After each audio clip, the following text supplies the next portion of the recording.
Donc, on va faire la correction donc, du carré bordé. Alors, l'idée principale, c'est que la longueur du côté ici, connaissant la longueur du côté, je veux connaître le nombre de carrés qui vont border ce grand carré bleu. Le nombre de carreaux qui vont border ce grand carré bleu. Donc, ici, la longueur du côté, elle est de 4. Mais ça peut être n'importe quoi selon là, elle est de 4, elle pourrait être de 5, de 6, de 7, de 8, de 10, etc. Donc l'idée principale, c'est que je ne la connais pas, mais je vais faire comme si je la connais, cette longueur du côté, et je vais l'appeler C. Donc la longueur du côté ici, là ici, j'aurai CK. J'aurai C carreau. Je l'appelle C. Je pourrais l'appeler différemment, hein, mais voilà, je choisis d'appeler C, je pourrais l'appeler P, T, N, voilà, toutes les lettres de l'alphabet en fait. Et le nombre de carrés total qui borde, lui, je vais l'appeler N. N, c'est le nombre total de carreaux qui bordent. C'est le nombre total de carreaux. Total de carreaux. Voilà, je vais. Voilà, carreaux, j'espère que vous voyez. N, c'est le nombre total de carreaux.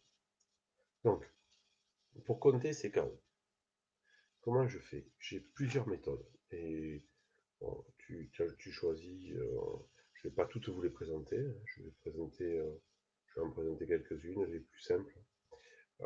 Donc la première méthode, je me dis, tiens, je vais compter le nombre de carreaux que j'aurai là.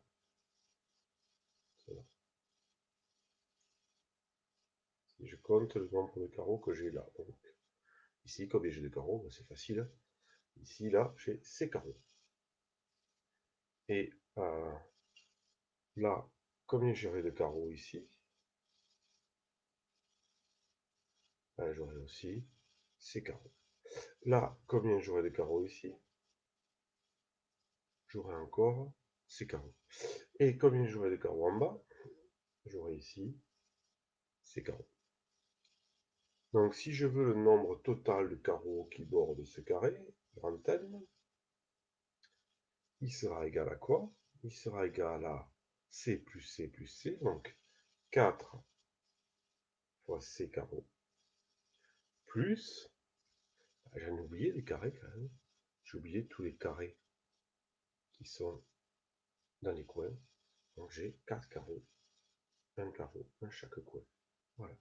Donc là, j'ai la formule qui donne le nombre de carreaux en fonction des carrés. Voilà la première méthode. Donc, je compte d'abord les carrés, les carreaux qu'il y a sur les côtés, et ensuite j'ajoute les carreaux qu'il y a dans les coins. Là, c'est la première méthode. On va voir la deuxième méthode. Deuxième méthode.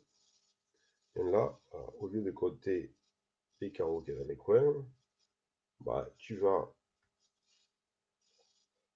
compter différemment. Et là, tu vas compter pour chaque côté. Alors, je vais peut-être le refaire directement. Donc je refais, ça sera plus clair. Je refais donc le même carré avec bordé des différents carreaux. On refait le même carré bordé des différents carreaux.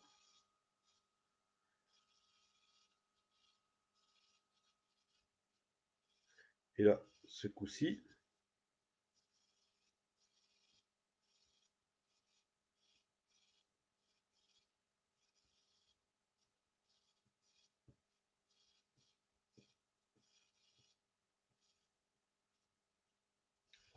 donc je refais les carreaux, donc le carré bordé des différents carreaux.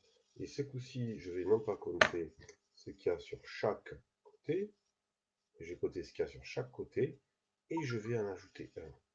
Je vais compter sur ce qu'il y a sur chaque côté, ici, et voilà, je rajoute un carré ici. Bah, là, en haut, je fais la même chose. Là, ici, je fais la même chose. Et là, ici, je fais la même chose. Voilà une autre manière de compter.